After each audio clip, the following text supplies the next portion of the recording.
In my opinion, there's nothing more nostalgic in the American fire service than the traditional fire helmet and leather. All right guys, so like I said, there's nothing more nostalgic than a traditional style fire helmet like this one. This is a 1044 from Carnes. It's got the shield up front, the long tail on the back. It's not a Metro style, it's not a Euro, the Euro X1 whatever style. It's none of that European stuff. This is a traditional American helmet. Yeah, it's not leather, but they're really expensive. And so this is the next best thing. It's composite. It looks just like the traditional leather helmets, but it's got some upgrades.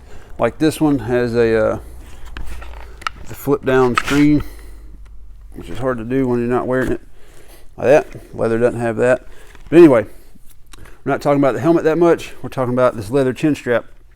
All right, so Sofield Leather is a company in around Ocala, Florida. The guy that owns it, his name's Alexis Sofield. He's a pretty cool guy. He makes YouTube videos. He's got a YouTube channel and Instagram.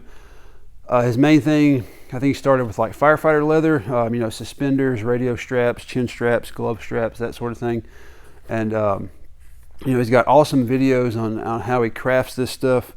You know, cutting it, measuring it, and just putting the whole thing together, the craftsmanship of it. And he also gives some pretty informational stuff if you're into leather making. If you want to learn more, you can watch some of his videos.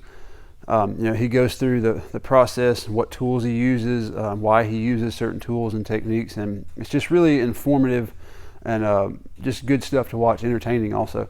So I'm going to put his YouTube channel and probably his Instagram down in the description, so you can click on those and check them out. If anything, if you're not a firefighter, you don't care anything about it, if anything, just go follow him on Instagram and watch his stories. They're hilarious. You know, he's a pretty funny dude, and it's like I said, it's just entertaining. So anyway, so back to the chin strap. If you've seen a lot of leather firefighter chin straps, they're really long. So I want to put this on. Most of them are like super duper long. They hang probably to about right here when they're loose with no tail. And then when you tighten them up, the tail is like this long on it, which is one thing I like about this one. It's the exact same length as the original nylon or Kevlar chin strap that came on it. So it's not getting in the way. And even when you tighten it up, like under my chin, I've only got, you know, a little bit of tail left over. So it's a little bit different than the other ones. It's a little shorter, which I kind of like, and it just kind of keeps the excess out of the way, because you've already got straps, you've got your heads up display for your air tank, you've got all these other things, flashlights flopping around. The last thing you want is, you know, a foot of leather strap hanging off your chin.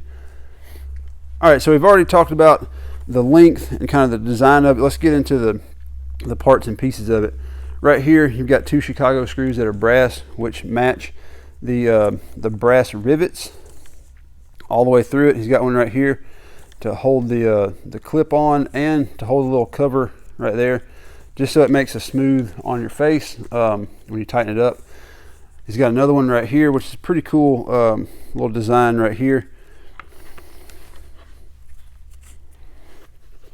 He rolls the end over right here and puts a rivet in it, which kind of does 2 things. His main reason for it was so the strap doesn't come through the clip and come undone, because then, you know, you've got this clip, you can undo it, and if you've got it undone and that falls through, you've just lost your whole chin strap and your helmet's kind of ineffective. So he puts this little loop on here to keep it from going through the slider.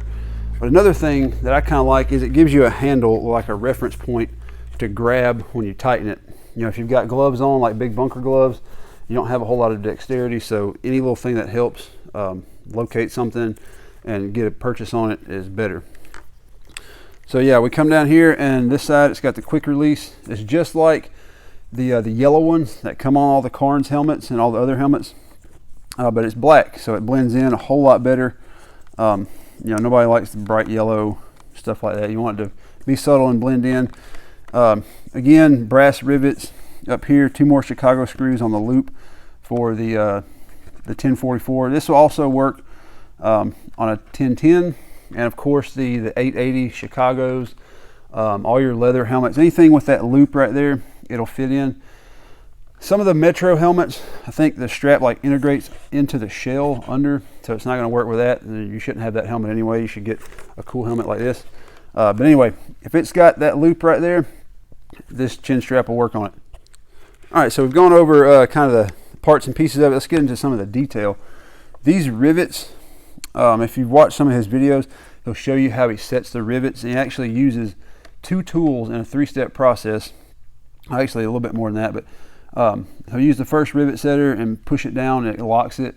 Then he'll snip it, he'll hit it, take the other one, round it, and then hit it again. And just a few different steps, but it ends up making a very nice looking rounded rivet on the back.